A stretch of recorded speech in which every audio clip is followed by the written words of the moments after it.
Hello, everybody, and welcome back to another episode of the Cool. Cool Cool down. down. Hey, Jets, well done. Hey, I love that. That was synchronized. Lovely to the T. In case you haven't noticed, Musa makes a long-awaited comeback. It's like I said, it's always a coincidence when Chelsea don't perform and Musa disappears. They didn't perform on the weekend, but he is here. So thank you for joining us, Musa. I think Musa needs to tell us what he's been getting up to. I think a certain friend of the show is getting married, and you can just let us know who got married, and just so we can give him his congrats. Oh yes, so you had mentioned it in one of the previous shows before. One of my friends, Shoro, which you know as well, who you know as well, No, Claudio. not that No. one. He's The talking other about friend. the other one. You've already The other spoken about friend. Shoro, Chief. Oh, okay. Hey, So the man's this old past timers. What's going wait, on? but other that was one. also about a week ago. Yes, That's a week another ago, because footballer. it's your first show. Uh, It's your first show, so obviously, I saw you in one of the pictures. So I'm just like, you must tell us, There've been so many weddings, my man. You must be specific. But this one that we went to most recently was for Thokozani Sikotlong. He's the current player at Chipa United, and a friend of ours that did the first 1v1 that we had as Goalloungetv. Preach. So we went to go enjoy his wedding, and yeah, wish him and his beautiful wife a beautiful marriage together. So yeah, I thought that's where the boys go. I thought Musa was also going to come back with a ring on his finger, because he's been gone for so long. Soon. Keep putting it in the air, my man. Keep putting it in the We're air. Soon it'll be there. bro. That's good. Can't that only happen if you have someone, though? I'm just saying. Easy, Stokes. Easy, Tiger. Easy. All right, we do have a late comer, and he's been battling the internet, but it seems like he has made it, and it's time for the Wonga Denga Denganeda to show his face. Gentlemen, say hello. What up, guys? Internet connection is being like Man United of late now. Hey, don't know why. It's cutting, it's struggling. Hey, it's battling, bro. It's What are you saying, it's bro? barely there. I What even are had you to saying? let It's go like- of it. I'm it's- using it's- my own it's- phone data. It's like Everton, bro. Come on, say like it's like Everton. Come on, man. Get it relegated. Relegation Right, form. Celo needs no introduction, but just in case you're wondering, obviously he is our Devils, #Devils United there, and according to Wonga and Musa, yes, struggling like the rest of the league, I suppose. But who's worse, gents? Man United or Everton? Eh? Martial. Dare we say the name Martial on tonight's show? Dare we say? Why? Why? The man refuses to travel with the squad. What's He going didn't on want there? to. He didn't want to play, Chief. That wasn't true. He clarified. According that wasn't true. to according To to him. the player. So him, wasn't- how can you believe? But why Wait. do you believe the player over the manager? Yeah, wasn't the manager coach- saying that he didn't The want to coach go? the coach just arrived yesterday, guys. He's got a You point, see though. now. No. You see that Wonga. Oh, see so you saying that somehow through the grapevine, maybe Martial was just saying, look, he might want to just come on later in the game as opposed to not being there at all. No, listen, Martial has indicated, like any player who says he wants some game time, and obviously he thinks that a move elsewhere would be beneficial to him. The club hasn't come on board in terms of not allowing him, but obviously the club have come with some demands that probably are a bit tricky for other clubs to fulfill right now in terms of a loan fee and to pay 100% of his wages. Some clubs have inquired. They don't mind doing either or, but not both. Pay the loan fee or pay the full wages. So either or, but not do both. You know what I mean? Whereas, so obviously, as well as a Man United, you need to try and realize, okay, how is the best way to deal with these things? But Man United has been poor in transfer dealings, contracts, anything like that. So poorly run club. So I'm not surprised that they're doing poorly with this as well. I mean, Celo, you just jumped straight into it. Sorry, Musa. So we might as well just go there. But before we go there, we just want to make a comment on Nevada saying Coutinho. Anyone want to say anything there before we jump into that topic? Coutinho. And then we're going to just touch on the transfer window update. Musa, you might as well tell us what you think so far about Coutinho. Wow. He came with a lot of history with your club, Claudio, when he was playing there with Stevie G. He did leave as one of the highest pays or fees that we saw for any of the English Premier League players ever. And he left on a very, very high note, right? We thought he was going to grow from strength to strength at Barcelona.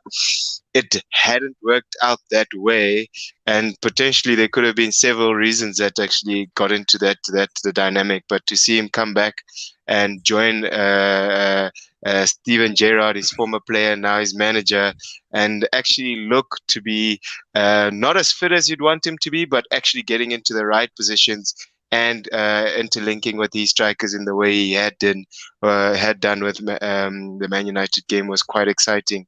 For him to come back 14 minutes and score a goal, that's the cherry on top, right? It's a dream start for any player at any club. If you can come on as your first cap and actually seal it with the goal, that's the most perfect or ideal way to actually start it off. So, yeah, I think it puts a fresh sail of wind, puts wind under his sail, and I think it's going to be great to actually see what they come up with at Aston Villa. And yeah, I mean, Jason jumping in with another name, Digne, also running non-stop on the day, getting cramps towards the end. What a hell of a debut But there. guys, can we talk? Can we talk about how poor Everton is as a club? You let go. Wait. Let's just give a little bit of let's give a little bit to Aston Villa. Yeah, I mean, coming back No, to I'm talking about against Man United with the new signings, hitting the ground running. I'm talking about Digne. Okay, Yeah, this guy. Say what you want to say, Silo. Say it, Chief. Fine, Wonga. I mean, if Silo's going to rub his head, you might as well Like, say, I don't you jump in on this conversation, Is it Digne from Everton? Like, I don't understand. But we're talking about the fact that he's now wearing an Aston Villa shirt in the performance on the weekend. And then we can go back to the Everton. So we're trying to highlight Digne and something in relation to Everton, and then you just said that I want to talk about Everton. I want to talk about Digne, but it's okay, man. Because clearly we can't talk about. I mean, Nevada, look what he's saying there. Clearly, said he's couldn't hack it. There we go. It's been said. It's out there. It's in the public. No, heck what? Heck what? Wonga, do you want to comment? Do you want to comment on the two new signings, the performance against Man United? Was it a really weak performance? We can't speak about other clubs from Merseyside. Guys, there is another club in Merseyside except for Liverpool. Please, you think I care about the blue half of Merseyside? Come on, you can trash them all you want, but right now we're focusing on the Villa side. You care about them. Steven Gerrard, Coutinho, Digne, Wonga. No, man. Look, I think for me, Coutinho. I could probably. There's something I was expecting, also really hoping for, just for the headlines. I think, but for Coutinho, I think it was a great move. I mean, I think if you look, obviously seeing what happened with him going to Barcelona, and I mean, you can maybe, I know one game is too early, but Coutinho, I think, needs to be sort of the main man in the team. And he would have been that guy in Liverpool. They would have built, by now, they would have been painting his statue or whatever they do with those things, just finishing it off, getting ready for the unveiling. But yeah, he decided to leave. And I think maybe at Aston Villa, in a way, he can sort of have some redemption in his career, because he's still a top player. But I believe, he needs to be that guy pulling the strings in the team. And I think Aston Villa is the team. I could have done any other team, but I think, with Steven Gerrard there, and look at the players around him, and they've got a 2-2 draw against Man United with good players. I don't know if they're a good team, but I think it's a good start for Coutinho, I would say, and a good run for Aston Villa, to be honest. I think Vard will be happy. I think also, guys, we need to recognize the guys that were found there at Aston Villa. I think a guy like Ramsey, the young boy, he had a very good game. Scored obviously his first Premier League goal, like a blind over games, had an assist and scored the goal. And also Buendia was causing problems the whole game. I think so. Obviously, that partnership that Buendia might obviously build with like a Coutinho and a Digne. I think also, sometimes as well, Buendia is a player who I see as he was playing for Norwich in the Championship, but actually was supposed to be a player in the Premier League, and his mind is probably ahead of some of the players in like Norwich, for instance. So I think at a Aston Villa, where he's got a Coutinho's on loan, and then they've got a Digne, and obviously other players like a Douglas Luiz, who actually have a bit of quality. International players, they play for the national teams, will obviously bring the best out of Buendia. He was looking very dangerous. It was one of his best games that I've seen him play. And Ramsey, I think, is definitely one for the future. Definitely, we should be watching out for him. I wouldn't be surprised if some bigger clubs sniff around, in the coming years. And even in front of Coutinho, then you have Shea Watkins and Ings. It's actually very scary, right, to see that these guys, or especially Watkins, he can actually look for a ball every 5 minutes. He's actually on the making defenders turn and looking for those kind of runs that Coutinho could service, which is going to be quite exciting to see them put it together, especially if he is playing in that number 10 role, which he's loved and done so well with it before. Definitely. So just a quick one then, overall impression of Coutinho's start and what you think he can do. I mean, Jason coming in with a fantastic comment saying could be a masterclass from Stevie G. Do you think it's going to be a masterclass from now till the end of the season for Villa and Coutinho being back? Anyone can take the reins. I didn't say anyone's name. Everyone's just thinking about it. No. Look, yeah, to be honest, I believe in Stevie G as a coach. He proved himself there at Rangers. I think he broke records there. Hectic form, and I think, you can see it even in Aston Villa now. Aston Villa were not so great before Stevie G came in, and now they sort of picking up form. Not an easy team to beat, and if I look at them as well, everything is going up. It's going up. Transfer windows come as well. And they've also now, and I think it's also added to that because it's Stevie G in the transfer window. Would they have been able to sign Coutinho if Steven Gerrard wasn't there? I think that's a big question as well, Exactly, And I think I don't want to because if Stevie G heads that team upwards, that top four is just going to be even tighter than it has been over the years, But I think he has potential to do great things with that club if he stays there, and they give him what he wants. Do you mean a number 2 to 4, or are you including Man City in the top 4? No, look, I'm just saying. Look, I just think he's going to make it difficult, obviously, for every team. You've seen we used to be a top 4. Now you're getting 6 teams that are actually decent. Now he's making it to probably be 8 or something, and then it just makes that thing even tighter. It just makes it very difficult for teams.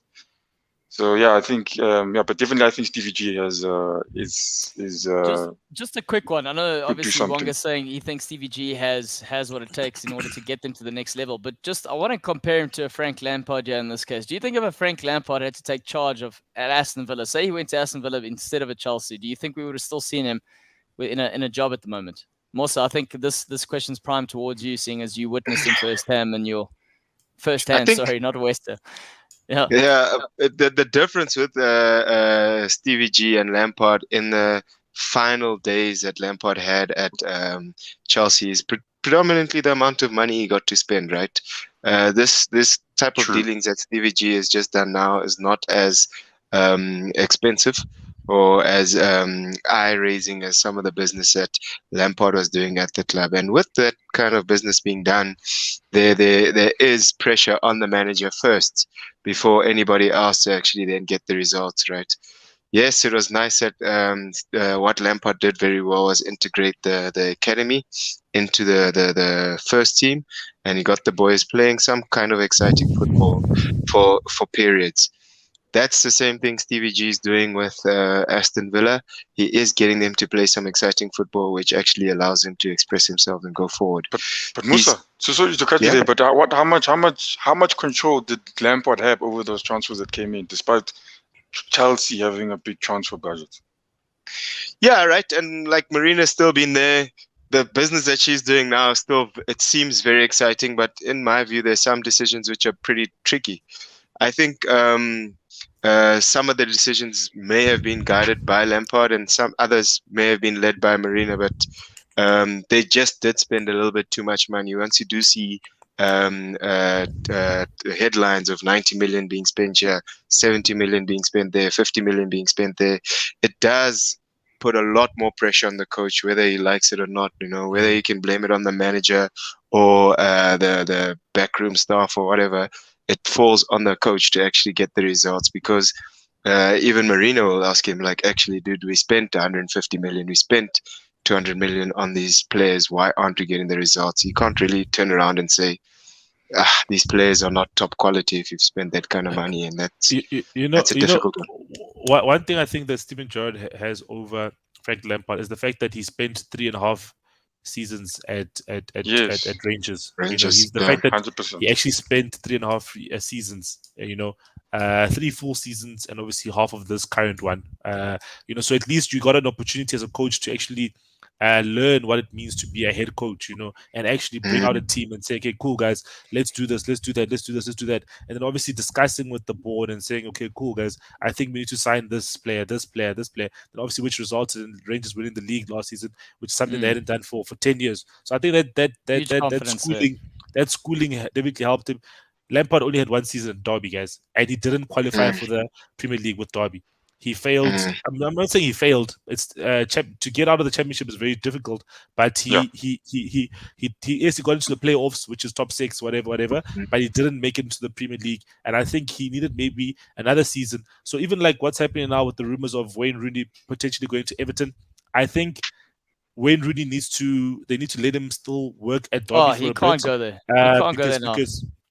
Because especially also with this season, Derby's actually doing well under Wayne Rooney, even though they've got a 21 points deduction. You know, yes, they're second last on the log, right? But they should be 9th on the log, I think 4 points outside of playoffs or something, you know. But they've been playing very well, and they're trying to, even with the whole noise of the 21 points deduction, they're still playing well. And you need to have that education of about 3 seasons or at least 2. Let's say 2 at least, you know. And this is Rooney's 2nd season. So you look at Pep Guardiola. Pep Guardiola had 2 seasons in the Barcelona B team as the coach. You know, you have to have that education. So I think it's what Lampard liked. Even with Zidane and the likes.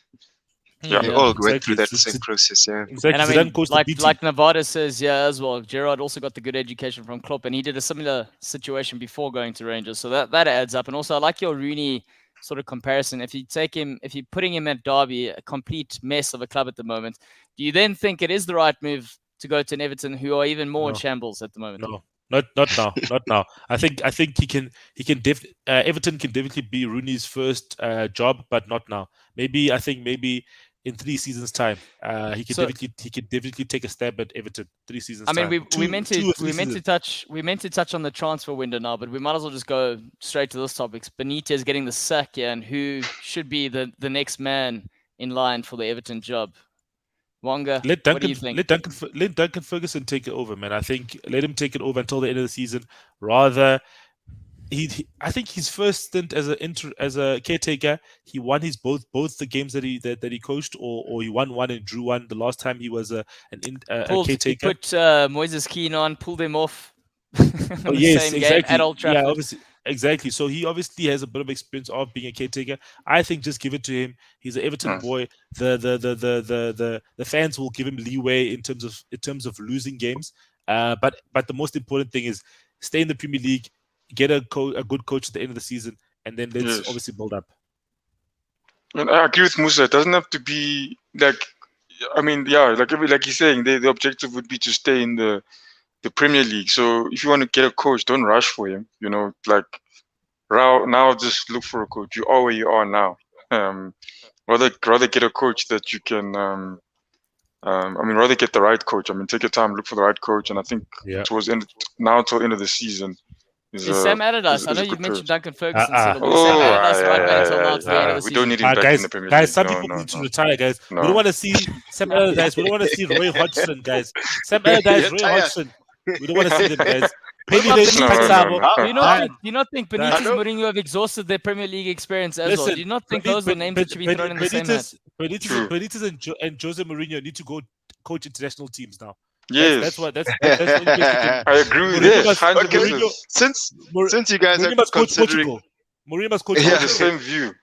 Since you guys are kind of considering the old guard moving out, what about like completely fresh new talent moving in, right? Like I know there's some coaches that aren't on that potential list of managers that could take the club. But what about Peter Mosimane, who's done so well with Al Ahly over the past season and a bit? What about that? Could you imagine going to Everton? That place is already burning. You'll go there with paraffin, man. You'll set that place on fire. First game in. Like, these people don't like me because I'm African. That's what they'll say immediately. Maybe that's what they need. Some shock therapy, boy, to fix everything. That's the problem. That is that is the problem. Is that African coaches will don't get opportunities in Europe. I think there's probably one in Belgium and one in France, and that's about it. I think you have to be a former player. And even former African players aren't even coaches. You know what I mean? I don't even know what. Look at Drogba. Drogba's in administration. It was the Cameroon Cameroon Football Association president. So it's tough, man. Let's. Vieira's obviously leading the way as former black coaches, but yeah, I don't think Pizza will get it. But it would be great to get Pizza into Europe, man. Yeah, true. Yeah. I mean, Jason's saying they would be clever to get Potter, but I see Lampard is being put under consideration at the moment. I mean, do you think you mentioned Potter is the perfect person? Potter's the perfect person. Yeah. But you guys mentioned Gerrard, right? In terms of how he's gone about his approach, technically speaking. When we look at the Chelsea job that Lampard jumped at, we know how volatile Chelsea is generally as a hot seat. So it's not like that opportunity wouldn't have come for him. So he probably could have waited. Do you think this is the right thing to just jump back into at Everton? Do you think he's the man to get the fans on side? Yeah, I don't know, man. I think you need someone who's experienced and knows what they're doing. And Potter knows what he's doing at Brighton. You know what I mean? He plays a certain way. They don't concede too much. Yes, they don't score that much, but they don't concede too much. He knows what he's trying to do, and he's trying to build a team. So Potter would be great at Everton, but I think you'd have to probably wait until the end of the season, unless you probably pay a compensation. But I agree. Yeah, I agree with Silo in that sense. It makes sense. Lampard would be still trying to find out what works for him in the Premier League, because he started okay, and then it went down, and he unfortunately was trying to fix it, never got it, and it just never worked out because he didn't. I mean, he ran out of time.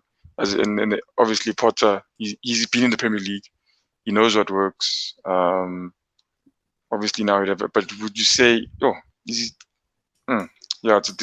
would be a heck of a choice for him to grow, because he's obviously building something there. All right, and then just to look at what Jason's saying is like the difference between Gerrard and Lampard is the genius move of Gerrard to get an extremely good backroom staff, and you gotta agree with that. He's got the right people, experienced people, and the likes of Gary McAllister and others around him, and that always makes a huge difference. Just going to move on to the transfer window update. We do know there's a massive Bulgarian in Fiorentina that Arsenal have put in a £50 million bid.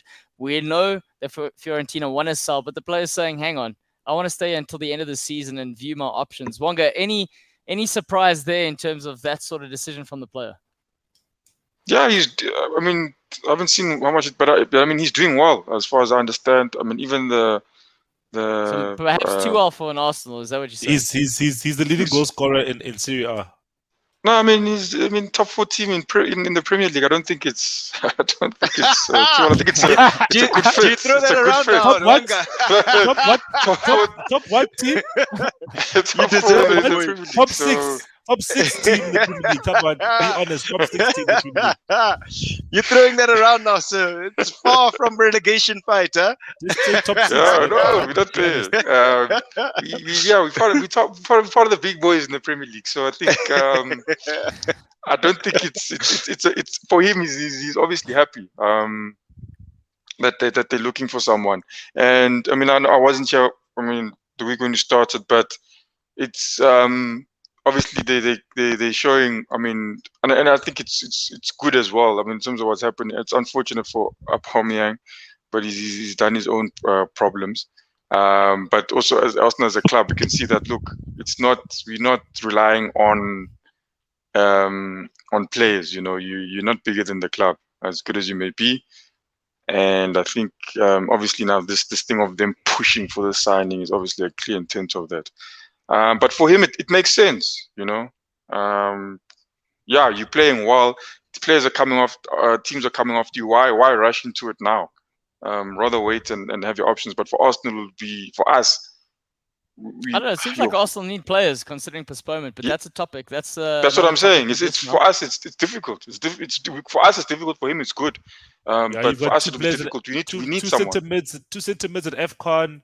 Aubameyang's got a heart problem now, apparently after COVID. Aubameyang's got more than a heart problem. He's got a mind problem as well, I think. He needs to sort himself out, that guy. He needs to sort himself out. But yeah, I think for Arsenal, but we need to get someone. That's for sure. This transfer window, we need to get someone. We can't leave there with no one. That's the truth. Well, here's talking about someone else. Some good news for Newcastle, and Nick saying that we're going to sign another player. Diego Carlos is expected to submit a formal transfer request to the Sevilla president so he can make his €50 million move to Newcastle. Gents, so is this a very good signing? Is it euros a pound? No, I'm reading euros at the moment. I can find the exact detail. For no, I think it's a good signing for them. A very no holds barred type defender. He's quite physical. I think he's always going to get a yellow card in every game. Type of defender. It'll be a good signing for them. I think obviously your partner, the captain, Lascelles at the back.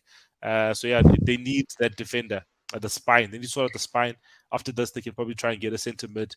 After getting obviously getting some wood last week. So I think it would help to get Diego Carlos as a centre back. And just another on the Arsenal front. I mean, Marseille have just confirmed the signing of Kolasinac there, obviously from Arsenal, but I mean, they can't play the game because they don't have players, but they're releasing their players or getting rid of them. That's an interesting one. Ericsson. Yeah, but Ericsson. Where should Ericsson go? Yeah.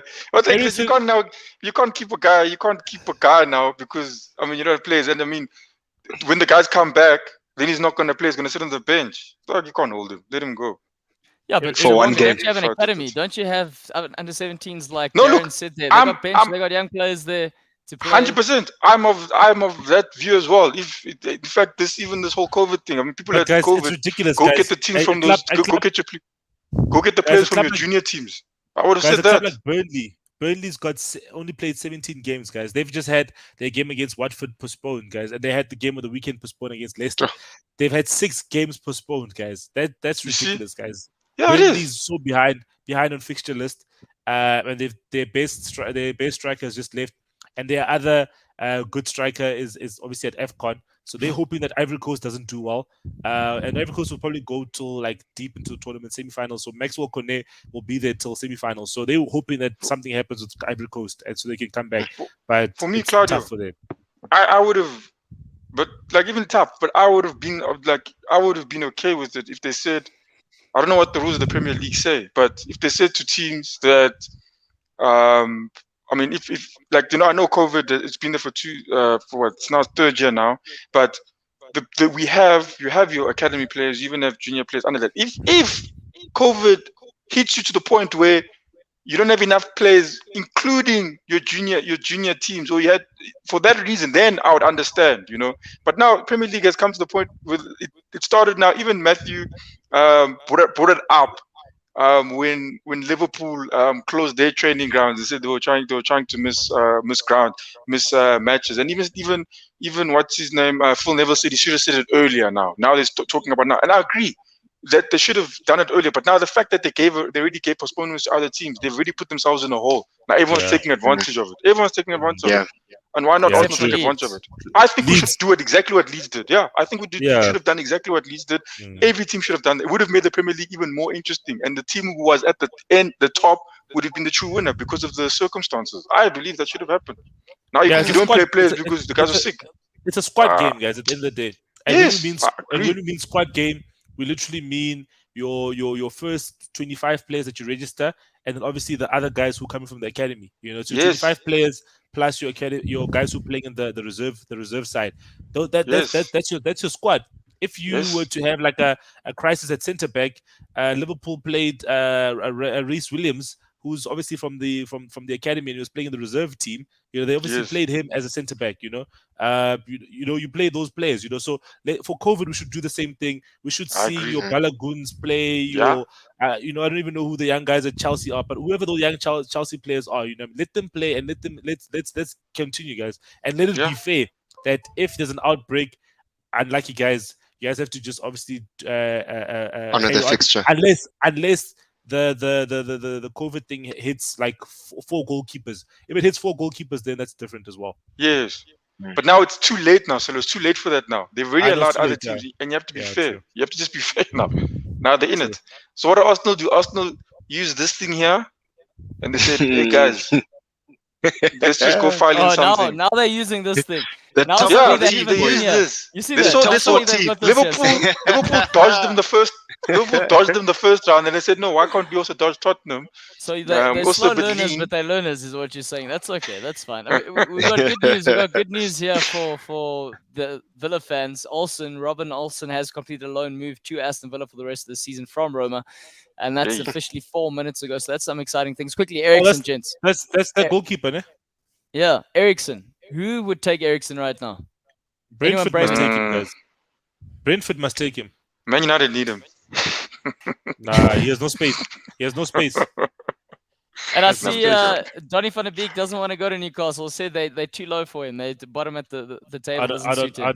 I don't blame him. I don't blame him. They're too low. But I think that it would be great it would be great for Ericsson to go to the startup team. They're mid-table. Aren't Man United mid-table? Aren't Are you guys Newcastle pushing for serious mid-table? about Donny van der Beek not going to Newcastle? Not wanting to go to Newcastle? Not wanting Yeah, he to. doesn't want to.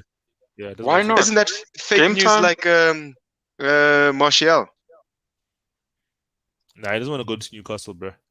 I don't know. I believe That's it. I scary. think Donny's got quite a chip on his shoulder if you see his interviews. Not in a bad way. I'm saying he's quite a confident player in his ability. So I think he genuinely would believe that Newcastle's He would beneath him. he would rather go to like a Aston Villa, yeah. You know what I mean? Like a team that at least is like top 10, about to be top 10, type of thing, but not a team that's number 19.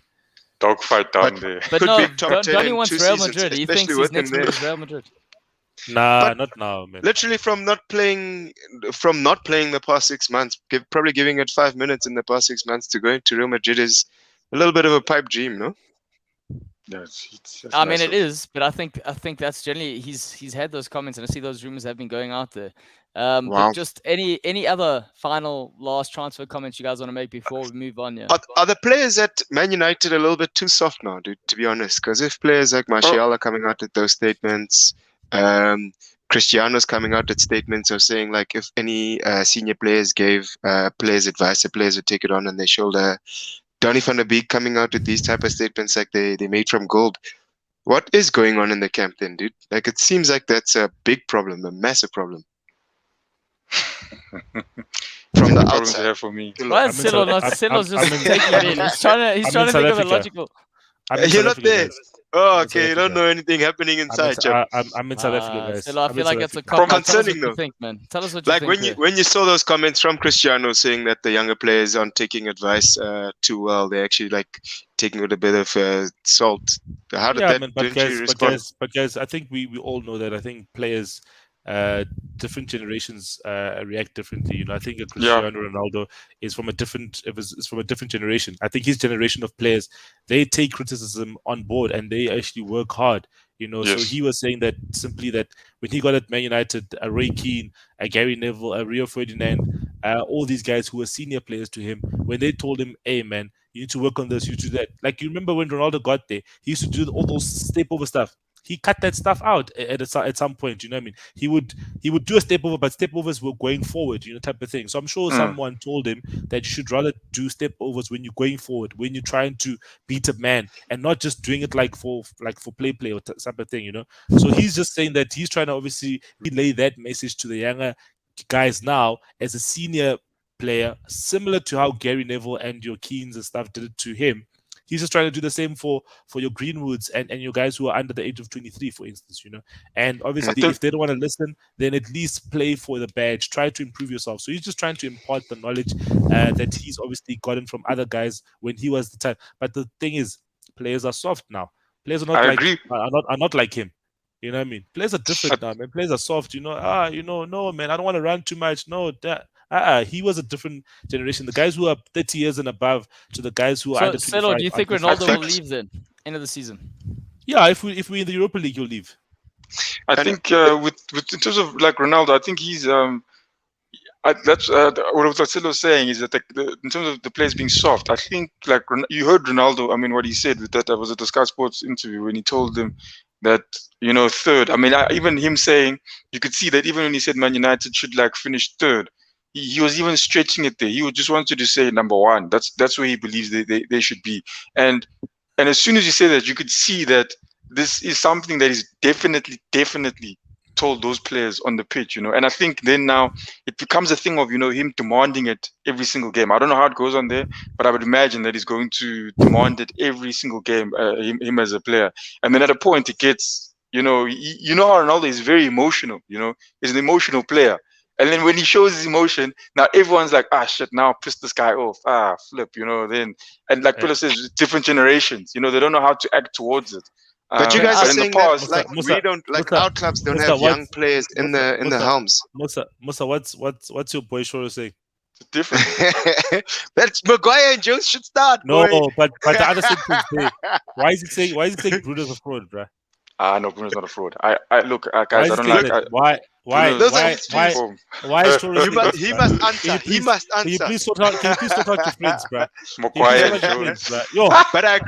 But I agree with what he's saying, that the Man United kids have no fucking balls. They want to be treated like eggs, bro. It's crazy that you guys are saying that the camp at Man United, they have youth players which are soft and have to be treated with some kind of other way of giving them feedback. Yet all of our clubs have youthful players who also are pretty good at their job. But they still have to take guidance. They still have to fall in line. Here's the difference. I think Man United also... Their younger players are paid more than the others, if that makes sense. But also the lucrative contracts. And that makes a huge thing. That already, like, Martial came in there, got paid a lot, and he's still on that contract. He hasn't really lost his money for not performing. He's still sitting on what he wants. And I think the discrepancy between an old school player, like everyone says Ronaldo's disrupted Man United a little bit for more than one reason. But I think one of the reasons is you two saying exactly what you've just said. You've hit the nail on the head there with the old school mentality clashing with the young school mentality. And it's different now because the pressure's not coming from an external factor like a coach where they're saying it's the coach, let's get rid of Mourinho because he's treating us illy. It's one of the world's best, greatest ever players saying, listen, you need to really shape up or ship out, and the players aren't able to handle that. And I think there's a valid point in that. It's funny that you say that because if you look at Ronaldo, guys, he has lost it. He's been through the generations of. He's been obviously his time. He was there with the older generation of football, and he's obviously been through this thing of the progressing. The new guys coming in. He's been there. He's probably played in every big derby that you can think of. So it's very maybe I don't know. I really don't know what it is. It's very puzzling to understand. I'm puzzled by why the Man United guys kids are finding it difficult to listen to. Have your say there. Sorry, I was speaking over you there for a second. No, it's all good. I think yeah, man. I think at the end of the day, guys, a club can only function in the environment that is fostered by senior management and management as a whole. I think that in itself, Man United's culture hasn't been great, and I think that is where now you see certain results on the field. They are talented players that have come through our development. Elanga played the other game, and had a good game. He's 19 years old. The other players, Hannibal Mejbri is at Afcon with Tunisia. So they are players. It's just obviously now the environment of the first team needs to be in a way that allows these guys to obviously to come in and actually obviously show their talents. So let's see what happens. I think we need a reset as a club. We just start obviously a simple way. A player like Ronaldo, people should be learning from a player like that. He's obviously won everything there is to win in club football. So you shouldn't be asking questions. You should be obviously learning. I think one benefit that Man United might actually have right now, is the fact that Pogba is back in training. I think that will definitely help in terms of just quality in the midfield. Do you think it will help, or do you think it will give the manager more headaches? I'm asking. It will help. The quality. Definitely it'll help. The quality in the midfield has been lacking, and he's even been saying that he's missing a certain profile of a midfielder. So I think that will definitely help him. Could you imagine Ronaldo starting up there with a cheeky ball in the back there? He'll peel off that last man and get something. The whole day. So I think they'll help. They will help him. Yeah. Put Roy Keane, Scholes, and Gary Neville as a technical team to kick those boys' asses. No, wait. Those guys have had as managers and stuff. I think yes, they are great mentors and everything. But they've been Gary Neville went management. Yeah, I'm ready. Van Nevel was there. He lost 7-1 for as Valencia manager. Paul Scholes didn't finish the season. Roy Keane is good as an assistant and not good as a head coach. You've seen he's done well as an assistant at Ireland, but he's never been good as a head coach. I'd miss their commentary when Man United are playing. To be honest, we'd need more of that, man. Where would we be without them? Right, Jets, it's going to move over now. Oh, wait, one last thing in terms of transfer window. The name that's still up for grabs, the one that's not signing a new contract at Barcelona. We know Barcelona trying to get the players off their books. Dembele. I mean, already being linked with a move to Man United. And this is the player that we know has a terrible track record in terms of discipline. Where is the right move for Dembele? I wouldn't touch him. Newcastle's the best place for him. Yeah, potentially Newcastle. Newcastle. It's interesting that you say it's good for him, but not good for. Or Donny thinks it's not good enough for him, but yeah. No, Dembele is a player I can definitely see going to Newcastle. Not maybe now, maybe at the end of the season, and going to make some good money. And him being, I don't know, finding his best Dortmund form again, type of thing. He's shown glimpses at Barca. It's just that he hasn't shown it consistently enough. I watched the game. Like there was a game where Barca needed a goal, and literally they just passed him the ball, and he goes past his man and he crosses the ball. So that's what they're literally doing because they were depending on him so much. I think he would do well at a Newcastle. One side Saint Maximin, one side Dembele, and then obviously in the middle Wilson or Wood would be quite a formidable front line. All right, fair enough. Anyone else want to have a comment before we move on? He might be a Chelsea soon, according to Vards. Okay, interesting. Hopefully not. The one here, the title race. Man City beating Chelsea. It was a really important result that Man City got across the line here. Chelsea needed to show a little bit more fight in order to make the league slightly more competitive. Is it officially over now that Man City have beaten Chelsea? It's done. Pelile, let's give them the parade. Let's do everything, guys. Let's just do it. Done. What do you think? What do you think? Because you are in that fantasy title race. Fantasy? Who's saying? I'm asking the question. Why do you say the fantasy now? I'm asking you, the one who types and thinks, is this race over? I'm asking you because you're closer to the top than Musa. Yeah, but I think let's touch on the fact as to why Chelsea didn't get the result first, and then we can answer the next question. Look, for that question, Fantasy question. It highlights how important that December period is, right? Like, if you're having games coming at you thick and fast, 2 games a week, it's a really good time and place to make a swing in the league. We've seen several leagues where it goes one way for a club. Like Arsenal have been in better positions than Chelsea going into December, but then December hits them and then they end up out of the title race completely. This has shown us as well that you could have been top of the pops going into this as a Chelsea team, but you drop literally 1 week or 2 weeks of poor performances, you're gonna then see yourself, because this period you can really make up quite a bit of ground in the December period. So yeah, man, things are gonna slow down. Things will get back to some sense of normality, barring the postponed matches. And to catch up 13 points, it's tough. Guys, these postponed matches are actually rubbish, guys. Like, I just realized now that actually Tottenham could actually leapfrog Chelsea if they won all their games in hand. They'll go ahead of Liverpool. Yes, guys. I know, guys, games in hand are not obviously guaranteed points. But I'm just saying a hypothetical of winning 4 games in a row. They're now number 3 and Chelsea's number 4. Someone was saying that Chelsea's in the top 4 race. I'm like, isn't Chelsea like in the top 3 race? Then now I realized, damn, man, guys, these postponed games are, yes, it doesn't mean you're going to win, but it's still, it puts pressure when those teams start winning. And I think obviously Tottenham is obviously in the right trajectory. It's just obviously they just need to get some signings over the line. Yeah, it helps the coach a lot, right? It buys him time. He's a new manager at the club. He gets more time to actually figure out his work on the squad. Yeah.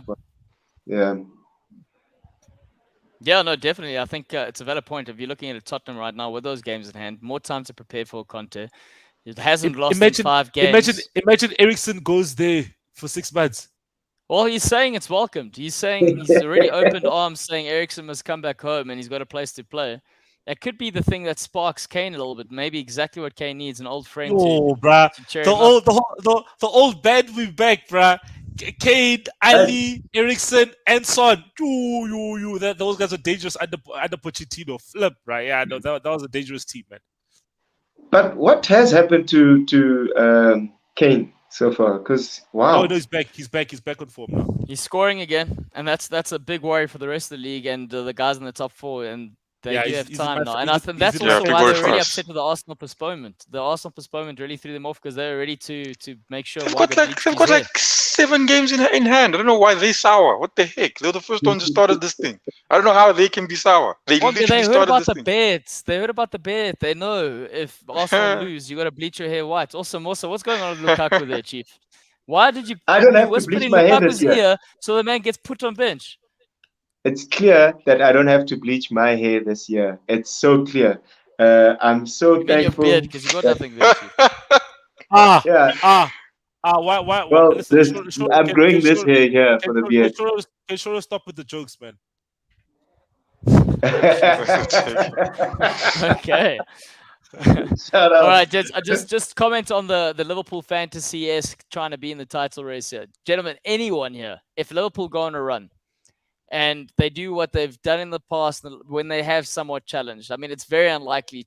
Where's realistically City going to drop points? That's the real question. It's not whether or not Liverpool go on a run, I think. It's where they drop points. It's not whether or not Arsenal get a run as well. Because we like also close to Liverpool. How many points? 6? So we're in the same boat. Liverpool. We're all in the same boat. You're 10 points away from Liverpool, man. Liverpool is with us. Can I just say? You're 1 point behind Liverpool. I mean, you 1 game in hand on Liverpool and 10 points behind them. Come on, Mwanga. We're there. Top 4. See what happens when you languishing at the bottom of the half. It really does something to your head. So as soon as you start seeing it all hope, you overestimate that hope. I think that's what the classic case of brain fog there, Wonga. Over optimistic. When you sign Dusan, maybe things will happen there. Yeah. And it's so tough to see like Liverpool honestly getting that run going, right? Yes, you guys might pull some results, but without Salah, Mane, Naby Keita, the odds are. I mean, you say that, but we did look. It was Brentford, but we won 3-0 on the weekend. It was very comfortable without those players. So maybe it's exactly what they need in terms of the players not being there. Look, the results against Arsenal last week was shambles, absolute shambles. They had a chance to obviously put to bed, but it also worked in their favor. Let's also not forget that man getting sent off actually gave but it gave Arteta the right to make sure his side could play like a Burnley and just pack the back and say we're going to fight for this now. And the Arsenal fans aren't going to turn on you. Everyone's going to say, well, let's grind this out. Whereas if you were doing that with the full 11 aside, you think they would have been happy with that? As an example, asking, do you think they would have been happy with that? Yeah, but you guys are going to keep having to face those challenges, right? And the players that are missing from your squad are your talisman players. So that's the difficulty for Liverpool. You need those players to come onto the forefront when things are going down. When you are finding it difficult to break through the 10 men of Arsenal, you need Salah and Mane to bring something, pull a rabbit out the hat for the team to kind of galvanize everybody and get the result, which is... I think what definitely works for Liverpool is the winter break. That little 2-week window where there'll be a FA Cup game and then obviously there will be no Premier League game. So this is the winter break. So obviously this weekend's games are the last round of fixtures until the 8th of February. So that will definitely that's what's helping Liverpool. And I think let's just also not say that's what's helping Liverpool. That's what's helping all teams that are reliant on African players. So obviously your Burnleys is definitely going to be benefiting like that. What's this? Arsenal. Crystal Palace, Arsenal, obviously Partey and El Neni, and obviously Pepe will come back, and then Crystal Palace have Zaha, have what's this guy's name? Ayu, obviously at Afcon, Kouyaté as well as at Afcon. So they've got 3 players that are at Afcon. They will benefit as well. So there's a couple of teams that just need to hold on this weekend, get a draw, get a win, or don't lose or whatever type of thing. And then I think 8th of Feb, I think Afcon's final is probably that weekend. So whichever team is in the final won't have their place, but then they'll have them for the next game. So I think, yeah, you guys should be sorted. Chelsea, I don't think you guys are really worried with Kepa. Kepa has been decent in the League Cup this season, right? I feel like if Mendy was there, that was going to be a save against KDB, though. Yep. Yes, he's taller. He's taller. He's got a Yeah. he's got a No, lo- he's got a larger wingspan. He's got a larger wingspan. So I think his He's arms are better. definitely longer. I don't know. I can't say I know better. for sure. It could have been 7 points the difference right now, my man. Hey, but that was a strike. Yo. Yeah. So, yeah, But I mean, we- on that we- note, we yes, probably AFCON final 6th of Feb. But- So in essence, it's actually, if you're looking just from a Liverpool perspective, it's 6th two Feb, games. okay. It's the game they played this week, this Thursday against Arsenal. Then of course the Crystal Palace game, and then like Cyril said, so technically it's only those two games. So And forget the FA about Cup, that. ne? It's, yeah. Just it's tell a- me, you guys, I know we were past the transfers, but I just thought about it now. What's his name? The situation at Dortmund with Haaland. Yeah, aren't they forcing him out right now? Not Or forcing him management- out. They're forcing No, him to but- make a a decision decision. on his future, Yeah. which is for me is fair because if he must go, they must have a plan. You know, I mean, they must know what they're going to do afterwards. So they're saying they're telling him that he needs to make a decision now, and he But says he's no. He released- wanted to do sort of something he's like released- what Dusan said. His release clause is 75 million at 25 million euros in the summer. So I don't know if they're trying to say that maybe they could get But more apparently- money now, but that must make sense because 75 million euros the release clause. But is it though? Um, Because they're saying then why all of a sudden they're being quoted for like 200 million plus? Because they're saying that's not actually the release clause, which is quite interesting. Oh, because Mm. that's the thing is that's what the rumors were. So maybe that rumor's not true, right? True, Yeah, but I don't know. if you think about it, like he's the main striker, and I mean maybe they just want to also, you know, say like Guys, look, if you go, we sort it Dortmund out have now. guys lined But up. my They've question got guys is, lined if up he until 10 years from now, they know exactly who they're signing. They got like a long list of players here. but my question is, definitely. who would be interested in a player like that? In Holland. In the Premier City. League, that's what my question is. Man Who City would- would Man take City. Let's say he goes now. Right now. Man City, Right Man now. City, Man City will, I think Man City in the Premier League, and then Real Madrid or not Barcelona, but I think Real Madrid or Man City. Yo, Mm. what I do to sell Guys, but- Lukaku right now for that player. Barcelona will sense. take another loan to get Holland in. Let's put it that way. Just No, a they quick will. one. Easily, Yeah, of course they will. easily. They will sell Messi's Ballon d'Ors that are sitting in the museum to get Haaland. Ah, Right, goodness Jed. me. Little AFCON update before we go tonight. We're going to close off with this section. Who's been following this? Who wants to update us? Who Hey wants man, to tell us the star I watched a nice game between Guinea and Zimbabwe before the show. Naby Keita scored a nice goals. Our neighbors Zimbabwe, obviously they couldn't qualify. They won 2-1 against Guinea, but they couldn't qualify. In that game, guys, first female referee at an Afcon. She refereed the match Oh, from nice. Rwanda. She refereed very well that game, guys. She was like, I can't fault her in anything. She just dropped the yellow card. That's the only thing I can fault her. But otherwise, she did a very good job in that game. But I watched the guys. I think that I like the fairy tales. You know, I think we often have fairy tales at these continental showpieces, and the fairy tale of Equatorial Guinea and Sierra Leone. Obviously, Equatorial Guinea beat Algeria. Sierra Leone drew with Ivory Coast 2-2.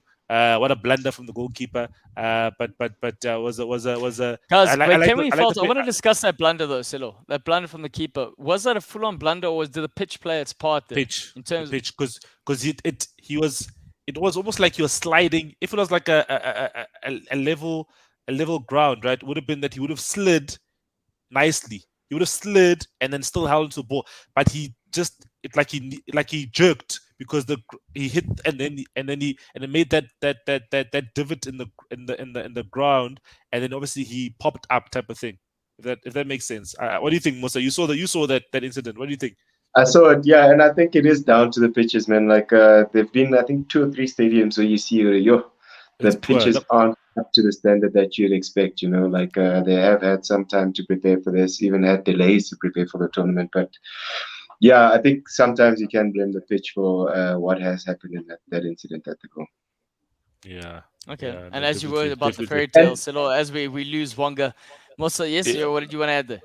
I was even going to add that even these pitches, they sometimes putting some of these, because there are a lot of stars actually playing at the Afcon tournament right now. There's players that have been, some of Europe's best talent actually playing in Afcon right now. And some of them are left wanting in certain instances, right? They haven't been able to shine to the levels that they are expected to shine to or should be shining at. And I think it sometimes comes down to the conditions, right? Like if you are playing on a beautifully laid surface that's kind of like cut with scissors week in, week out, and you're coming to some pitches where you can actively see the ball bobbling around when these guys are trying to play. It affects with their confidence. It affects with their ability on the day. And we've seen it now that like some of the players haven't been able to hit all cylinders so far in the tournament. Players like Salah, who's just recently scored, but like Sadio Mane. These are very, very like established players in the African context who haven't been able to actually shoot at fire on all cylinders at the moment. No, true. And I think if okay, Claudio. No, yeah. No, I think a player like Zaha, when I watched Ivory Coast, so this game they swapped their wingers. The first game they played Kone and Gredal, who's the joint captain. So they played Pepe and Zaha, and Zaha is a very he wants the ball by his feet type of player. You know, he wants to do the skill, he wants to do this or whatever. He won them a penalty, obviously then which case he missed. But I could see sometimes he's not calling for the ball as much as he would call for the ball when he's at Palace. But I think it's just because you don't know what the ball's gonna do when you're about to do a step over. You know, you're gonna do a step over, then the ball's gonna bump and then it's gonna hit your calf, and then now you look like a fool, you know. Yeah. So you rather and also, keep it to be simple. fair, he's grown up playing on the perfect pictures his whole career. Exactly. And it's not the inverse. It's not African player coming from Africa used to this versus. Yeah, he seems very uncomfortable, but he's not making runs in behind either, which is also quite interesting. He's not, but he made a good pass for Sebastian Haller for the goal, which obviously contributed. But I think if you get him on the main stadium in Cameroon and Yaoundé, where the opening game was, I think that's where you can actually probably see players playing very well, because that's the one pitch I remember that's got a nice surface. You know, Cameroon has benefited. They've scored the most goals. Ababuka has scored 5 goals in the tournament, but that's because they're playing on the best pitches every single game, so they're not killing themselves. They're making sure that they are sorted. You know, but I think it's also interesting how a lot of younger players now, or they're trying to be convinced to play for their African origins. You know, I look at the player who was playing for Guinea today, Elish Moriba. They're being sold false dreams there. They just stay where they are. Obviously, it depends. I think it depends obviously on a personal level, but yeah, they could be sold. But Elish Moriba, who obviously plays for Leipzig, comes from the Barca Academy. He's playing for Guinea in the tournament. He's 19 years old. Hannibal Magebury, who plays for Man United. He's from our academy, and we got him from Monaco at the age of 15. And he obviously could have played for France, but he decided to play for Tunisia rather. And he played in the Arab Cup and did quite well there. So it's been interesting where I've been seeing these younger guys who are actually being recruited to play for their ancestral countries, you know, instead of the countries that they were born in. Would have been interesting if Ansu Fati was playing for, I think it's Guinea-Bissau. It would have been interesting if he was playing for Guinea-Bissau. But I think some players, the bigger European countries, convince you too quickly before you can even think of going to Africa. Well, I suppose you feel committed to those sort of countries because they're the ones that, in essence, made you or are making you. So there's some sort of loyalty there. But overall, Afcon, gents, who are you rooting for this tournament? Who do you think? I know, Selo, you've touched on the underdog more, so you haven't commented much. Who do you think is going to take this one? I had high hopes that Egypt would come to the tournament and, show the world that they are the pharaohs, and they, with Mo Salah being their talisman, actually carry that form from the English Premier League into the Afcon tournament. And then, you see the results, because they, in my view, that's a team that's super well balanced. It's got a lot of attacking prowess and some really strong defensive stability. But they just haven't looked the part, man. They haven't looked as energetic as a lot of the other African teams, and they haven't been having like combination play in the right areas to actually menace So yeah, I was going into the tournament thinking Egypt should be the team, but that has quickly changed, and that quickly changed after the first game that they played. So yeah, I'm still on the fence about them. I think teams like Ivory Coast, Senegal will probably be there towards the end of the tournament, given their pedigree and the class that they've shown so far. Nigeria has been one team which has surprised the living socks out of me. They came to Egypt team Is and that a showed new them brand of sock there, Musa? Where are you getting living socks from, my chief? There, there's socks what? living in your feet. I don't know. You said you're living socks. What's going on there? Yeah? Oh, sorry, man. But yeah, I've got socks everywhere, man. You've got happy socks only. You must get living socks, chief. Living socks. Okay, Living maybe socks. make me run No, faster. there. but I agree with him. Nigeria guys, Sure. Nigeria have been so impressive, man. I think, and I actually didn't even realize the fact that I had thought that Victor Osimhen was still in the squad, but he played for Napoli yesterday, so that's obviously their big striker. But yeah, Inacho up front, and obviously Igalo, the old man, is on the bench. But still, man, I think they've got a solid team. Their right back, Aina, who plays for Torino, who used to play for Fulham, a good right back. Obviously, Wilfred Ndidi in the centre mid. Iwobi's on the bench. Like these guys have Chikweze, who plays for Villarreal, starts. So they've got a well balanced team. They've got quality in the right areas. I think Salis, their left back. I forgot what's the name, but I think he plays for Porto. You said you're a Benfica fan, sorry. So he plays for Porto. The left back plays for Porto. Yeah, but yeah, let's see what happens. I think the business Is your ends money when- on them now, Silo? Who's your yeah, money it's on on? Nigeria. It's on Nigeria, guys. It's on Nigeria. I'm disappointed in Algeria. I think Mahrez said that he wants to go back to Manchester City. He's seeing that they're having too much fun. So I think that they're not But gonna can you see make that? it. I think that's the issue that Afcon face. It's exactly that. These players now they've come from this, and they get used to the lifestyle in Europe and the conditions there. So when they come back, it just feels like so unnecessary for them just to come back here. And that's Not the necessarily overall impression I get. unnecessary. It's probably just difficult, right? Like the transition is quite difficult, dude. You're playing Because it is in quite jarring. It's a stark contrast. That's what it is. Yeah, you're But playing in 5-degree weather. You're traveling either through planes or air-conditioned buses from camp to camp on nice highways and the And likes. they have Wi-Fi. Now Yeah. it's 30 degrees. You have to travel, catch buses. It's remote.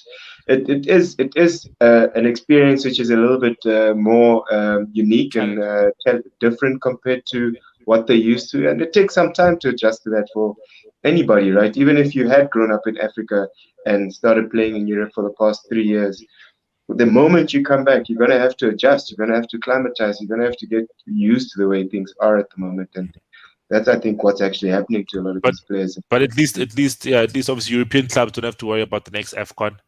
They did announce that it's going to be in Ivory Coast in June, July. I think that I wonder if that's off the bat of the fact that the World Cup is in November, December. You can't really have an Afcon in January, February again in next year, because obviously Afcon is 2021 and 23. And obviously this is But why 2021 every 2 Afcon. years, guys? I want to ask you, what do you think about the 2-year gap? Why should there be an Afcon every 2 years? It's they say it's because of the amount of countries there are in Africa. Yeah, and I think it's actually a cool model. I think even the World Cup is trying to push towards every 2 years, which is Yeah, quite but the World exciting. Cup want to make money. That's the difference. FIFA Yeah, but want to. But Afcon has always been every 2 years. We've always Yeah. had it. Yeah, but I'm asking why. Like, why? What's if you're waiting 4 years, it becomes even more prestigious. It gives countries more time to prepare, gives them to work with a certain squad. The 2 years, and I think it's arguably not then a fair reflection on everything because of how I don't know. What do you guys think? They said it's more of the thing of trying to give exposure to a lot more countries, and because there's about 55 countries in the continent, and so on and so forth. But I do agree. I think a 4-year could definitely be beneficial, and it will obviously not worry European clubs if it does happen in January as much when it is every 4 years. But if it's every 2 years, you worry like, oh, flip. I'm about to sign Yves Bissouma, but he's from Mali. What if Mali's going to play every 2 years? So every 2 years, I want to have Yves Bissouma for a month in the midfield, type of thing. I'm just thinking of a player who's obviously trying But to also, go to what a bigger about the club. psyche of the players? So, for example, if you know it's only every 4 years, you're really going to work your living socks off in order to try and make sure your team get it. You know what I'm saying? If it's every 2 years, you go, we didn't quite perform well now. I'm not performing well. Come back. I'll come back. Yeah, because I've still got time within my career. Do you think that plays a part? Yeah, it could definitely. For me, it wouldn't. It still means a lot to actually have the World Cup under your sleeve and have that as an accolade. As much as it does mean for like the Champions League, right? They play the Champions League every season. But that is still a very prestigious occasion when it happens. It's not like if it were happening every 2 years and they moved it down to a season, we'd see it as less prestigious. But to go back to your point with the Champions League, it's same conditions, same lifestyle. The money's far greater. Of course, there's a lot more prestige. More eyes are watching you all the time. That you can feel the prestige. I'm saying if you're doing it in Africa, do they really feel the prestige? Do they feel like the whole world's watching them? Do they feel that significance that they would feel if they were in the Champions League final? I know from my perspective, a lot of South Africans have been watching the Afcon quite closely, even though we haven't been involved in the Afcon, and that shows how prestigious it is, in my view. Right, I'm not too sure in South America or the rest of the world how wild the reception has been to the tournament, but it's quite amazing, right? Like at this point in time, we've probably got 60-70% of Africa or of the world's best talent playing in Africa for the African teams, and that's exciting to watch from my perspective. And if it were happening every 4 years, yes, it would still be exciting, but it doesn't lose its quality and its appeal if it does happen 2 years.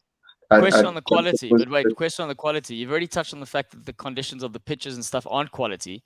Settle came on previously, and I asked him to be fair in his assessment of the games that he had watched, obviously prior to this moment. And the assessment of the rating of quality was between 4 out of 10 to 6 out of 10.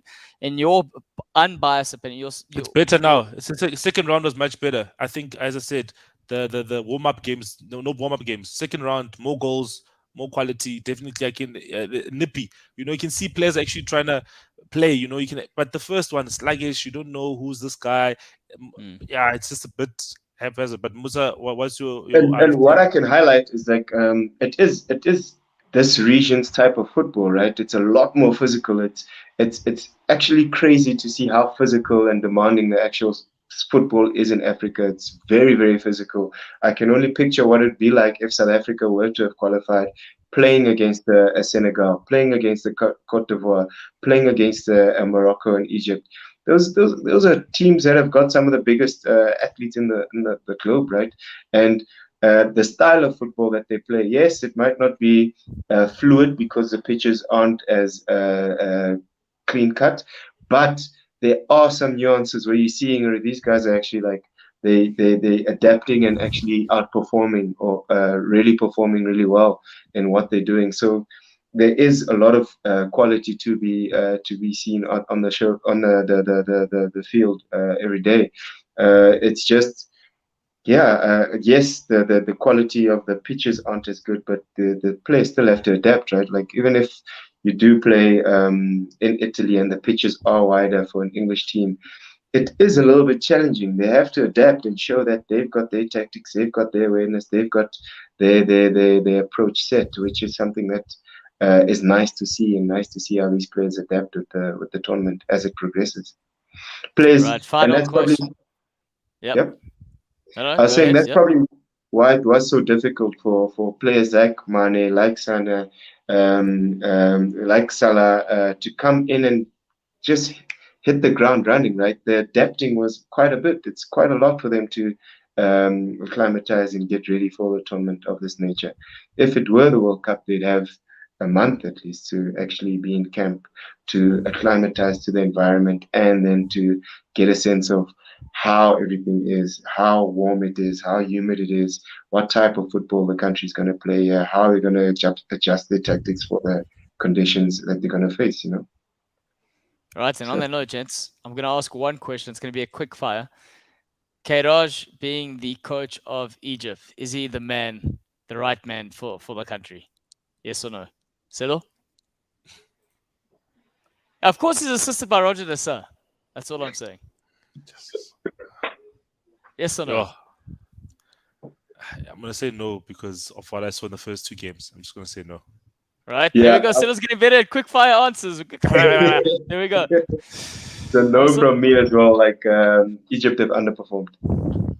Right, and on that note, that's how we're going to end tonight's show, gentlemen. Thank you for being such a on tough the question. Cool Down. Yeah. Why are you going for Kairaj too? I'm not. bro. I'm What not. I'm about the just other thinking, coaches? Egypt top side. You've got Salah there. I'm just asking the question, like whether or not you think he's good enough. That's all I'm asking. Because you were Shut saying, up. he's surprised. Yeah. Anyway, gentlemen, final thoughts, quick. Final thoughts. Oh man, I think obviously there's some football tonight. I think obviously Chelsea are playing. I think it'll be good to watch some midweek football. Man United are playing tomorrow, so I'm keen to watch those teams play. I haven't said anything about Lukaku, but I think it's important that I vent, man. Yo, guys, I'm not gonna have to Bleach. dye my beard or bleach my beard because his performance has been so shocking. But it's even gone a step further, where even now he's bringing some elements from my coach. My coach is even telling him cuck on the sidelines and stuff, dude. It's now like, man, he's actually.